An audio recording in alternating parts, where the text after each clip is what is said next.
There's a painful truth we don't talk about often enough, and that is that narcissists often target sensitive, introverted, empathic Black women.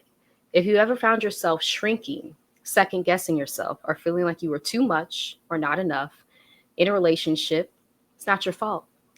It may be a survival response from years of being emotionally manipulated by people who have narcissistic tendencies. So, today in this video, I want to help you name it, reclaim your power, and also talk about healing your inner critic that you may have picked up from a narcissist in your life can really set you free. So, let's break it down.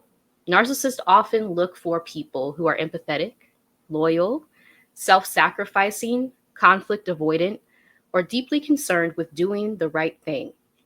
And now layer that with how we are socialized as Black women, right? To be caretakers often, to endure silently, to self sacrifice, to hold everything together, even if we're suffering inside. We're taught not to make waves, right? Not to cry too much, not to take up too much space. And that really creates the perfect storm where narcissists are able to get in, gaslight us, guilt us, and then drain us of all of our energy while we keep thinking that we must be the problem, right? We internalize what they say to us. And that inner critic is that voice that often says, "You're too emotional. You should have known better. You're being too dramatic." Does this sound familiar? Right? This is the exact same messages that narcissists feed us. And eventually we internalize those messages. That voice that stays with us long after they're gone from our lives. We're repeating it to ourselves on repeat. And so now, even in safe spaces or new relationships, we tend to doubt ourselves. We tend to silence ourselves. We tend to mute our actual thoughts. We might even apologize for existing. And that inner voice, right? It's not your intuition. It's something I'm really sitting with these days. It is not your higher self. It is a past wound from a traumatic environment or person in your life. And that wound can be healed. So when you begin to silence your inner critic, you will start to hear your true voice. You're making space for your true voice to come in. The one that knows when something doesn't feel right, the one that is deeply intuitive, the one that trusts your emotions, the one that honors your sensitivity as a superpower, not a weakness. You really stop tolerating people giving you crumbs.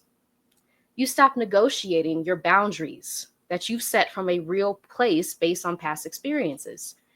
You start unapologetically choosing yourself, even when it's uncomfortable, knowing that you can move through discomfort. That's where your healing truly begins. That's where your joy lives. That's where peace starts to come back to you. And so this is the work that we do inside my program that I'm launching called Silence Your Inner Critic, which is a sacred space for sensitive, introverted, and/or empathic Black women to reconnect with our truth, regulate our nervous systems, and finally feel safe in our own beings once again. If you are tired of second guessing yourself, if you've been healing from narcissistic abuse, emotional abuse, from toxic relationships, workplaces, academic environments, if you're ready to reclaim your true, authentic voice, I would love to work with you in this healing program that I have created. And it is open for enrollment now. We start this Sunday, July 6th. 2 p.m. Eastern, 11 a.m. Pacific is our first live session, but this will be recorded as well. We will meet every Sunday in July at that exact same time. You'll also receive a weekly recorded meditation to allow you to connect with your deeper self, right? Ground yourself in the present moment as you're moving through this discomfort of silencing your inner critic and coming into your authentic voice.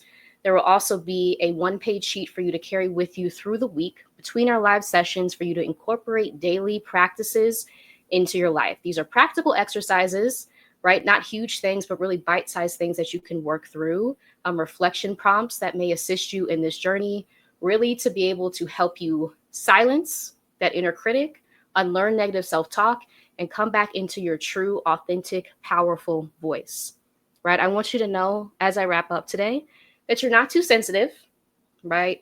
You are deeply worthy, and your peace is non-negotiable. Self-preservation is really key at this time for us as Black women.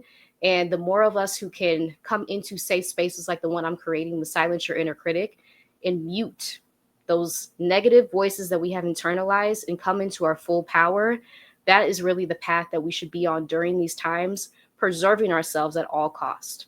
And I want to thank you so much for listening. Thank you for watching. Please subscribe if you're interested in content like this in the future. And until next time, y'all, thank you so much.